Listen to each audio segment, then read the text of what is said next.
വർഷത്തിലധികമായി വൈദ്യുതി കണക്ഷനുണ്ട്. എന്നാൽ അടുത്തിടെ ലഭിച്ച ഒരു പരാതിയുടെ അടിസ്ഥാനത്തിൽ നടത്തിയ പരിശോധനയിലാണ് ഉന്നതി വിഭാഗത്ത് പുതുതായി 11 പോസ്റ്റുകൾ സ്ഥാപിച്ച് അനധികൃതമായി കണക്ഷൻ നൽകിയിട്ടുണ്ടെന്ന് വനം വകുപ്പ് കണ്ടെത്തിയത്. അന്നിരുന്ന ഉദ്യോഗസ്ഥർ പറഞ്ഞത് ഞങ്ങൾക്കും സന്തോഷമുള്ള കാര്യമാണ്, നിങ്ങൾ ഇത്രയും കാലമായില്ലേ, നിങ്ങളും വെട്ടം കണ്ട് കിടക്കുന്നില്ല, ഞങ്ങൾക്കും സന്തോഷമുള്ളൂ, നല്ല കാര്യമാണ്, നിങ്ങൾ ചെയ്തു, ഞങ്ങൾക്ക് യാതൊരു പ്രശ്നവും ഇല്ല, ഞങ്ങൾ വളരെ സന്തോഷമുള്ളതെന്ന് പറഞ്ഞ് അന്ന് അവിടുന്ന് ഫോറസ്റ്റ് ഓഫീസിൽ ഞങ്ങളെ പറഞ്ഞു വിട്ടതാണ്. അതിൻ്റെ പിന്നിൽ NOC വേണമെന്നോ ഇതൊന്നും അവർ ആവശ്യപ്പെട്ടിട്ടില്ല. 2016 വനാവകാശ നിയമപ്രകാരം അനുവദിച്ച ലൈനിൽ നിന്നാണ് പുതിയ കണക്ഷനുകൾ നൽകിയിരിക്കുന്നത്. വനം വകുപ്പിന്റെ അനുമതിയില്ലാതെ 11 പോസ്റ്റുകൾ സ്ഥാപിച്ചതായും ഇതിൽ ഒരാളുടെ ബന്ധുക്കളുടെ പേരിൽ മാത്രം 11 കണക്ഷൻ ഉണ്ടെന്നും വനം വകുപ്പ് ആരോപിക്കുന്നു. താൽക്കാലിക ഷെഡുകൾക്ക് വരെ കണക്ഷൻ നൽകിയത് നിയമവിരുദ്ധമായിട്ടാണെന്നാണ് റേഞ്ച് ഓഫീസറുടെ നിലപാട്. വനം വകുപ്പിന്റെ നീക്കത്തിനെതിരെ മേഖലയിൽ പ്രതിഷേധവും ശക്തമാണ്.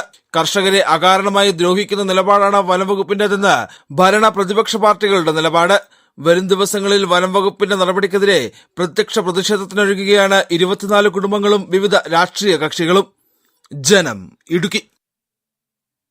KSEB ഓഫീസിൽ ഉപഭോക്താവും ജീവനക്കാരനും തമ്മിൽ തർക്കം. കോട്ടയം ഭരണങ്ങാനം KSEB സെക്ഷൻ ഓഫീസിൽ പരാതി നൽകാനെത്തിയ യുവാവും ജീവനക്കാരനും തമ്മിലാണ് തർക്കമുണ്ടായത്. വൈദ്യുതി ലൈനിലേക്ക് മരം വീണത് സംബന്ധിച്ച പരാതി നൽകാൻ എത്തിയതാണ് യുവാവ്. നിങ്ങൾ പറയുന്നത് നിങ്ങളുടെ പേര് വിനോദനല്ലേ? നിങ്ങൾ ഇനി പറ, ഇന്നലെ വൈകുന്നേരം ഞാൻ ഇത് കംപ്ലൈൻറ്റ് ചെയ്തപ്പോൾ നിങ്ങൾ ലെറ്റർ നോട്ട് ചെയ്ത് എൻ്റെ നമ്പർ എല്ലാം മേടിച്ചു. നിങ്ങൾ ഇത്ര എഴുതി തന്നാൽ മതി. മരത്തേന്ന് കറണ്ട് അടിച്ചിട്ട് ആർക്കും ഒരു കംപ്ലൈൻറ്റ് ആർക്കൊന്നും പറ്റില്ലെന്ന് എഴുതിത്താ നിങ്ങൾ. വീടിന് സമീപത്തെ വൈദ്യുതി ലൈനിലേക്ക് മരം വീണു. ഇത് സംബന്ധിച്ച് KSEBക്ക് പരാതി നൽകി. പക്ഷെ നടപടിയില്ല. തുടർന്ന് യുവാവും ഭാര്യയും KSEB ഓഫീസിലേക്ക് എത്തി. ഇത്തവണയും നടപടി വൈകിയതോടെ അപകടാവസ്ഥ നിലനിൽക്കുന്നുണ്ടെങ്കിലും ഷോക്കടിക്കില്ല എന്നാണ് ഉദ്യോഗസ്ഥരുടെ നിലപാടെങ്കിൽ അത് എഴുതി നൽകണമെന്ന് യുവാവ് ആവശ്യപ്പെട്ടു.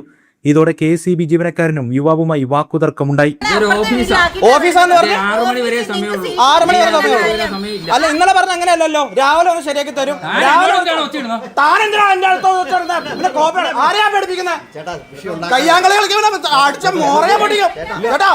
വാക്കുതർക്കത്തിലേർപ്പെട്ട ജീവനക്കാരനെ മറ്റ് ജീവനക്കാർ ചേർന്ന് പിന്തിരിപ്പിക്കുന്നതടക്കമുള്ള ദൃശ്യങ്ങളാണ് പുറത്തു വന്നിരിക്കുന്നത്. ജീവനക്കാരന്റെ പെരുമാറ്റത്തിനെതിരെ യുവാവ് പോലീസിൽ പരാതി നൽകിയിട്ടുണ്ട്. ജനം, കോട്ടയം. തിരുവനന്തപുരം മ്യൂസിയം ഹാളിൽ കലയും കരുണയും കൈകോർക്കുന്ന വേറിട്ടൊരു കാഴ്ചയാവുകയാണ് മഞ്ഞുതുള്ളി ചിത്ര പ്രദർശനം. പാലിയമിറ്റിയുടെ പരിചരണത്തിലുള്ള രോഗികൾക്ക് താങ്ങാവുക എന്ന ലക്ഷ്യത്തോടെയാണ് ഈ പ്രദർശനം സംഘടിപ്പിച്ചിരിക്കുന്നത്. ചിത്രങ്ങൾ വിറ്റ് ലഭിക്കുന്ന തുക ക്യാൻസർ രോഗികളുടെ ചികിത്സയ്ക്കായി വിനിയോഗിക്കുന്നു എന്നതാണ് ഈ ചിത്ര പ്രദർശനത്തെ വ്യത്യസ്തമാക്കുന്നത്. കരുണയുടെ സ്പർശനത്തോടൊപ്പം കലയുടെ നന്മ പകരുന്ന മനോഹരമായൊരു വേദിയാണ് തിരുവനന്തപുരം മ്യൂസിയം ഹാളിൽ നടന്നുവരുന്ന മഞ്ഞത്തുള്ളി ചിത്ര പ്രദർശനം. ഇവിടെ പ്രദർശിപ്പിച്ചിരുന്ന ഓരോ ക്യാൻവാസിന് പിന്നിലും ഓരോ കഥ പറയാനുണ്ട്.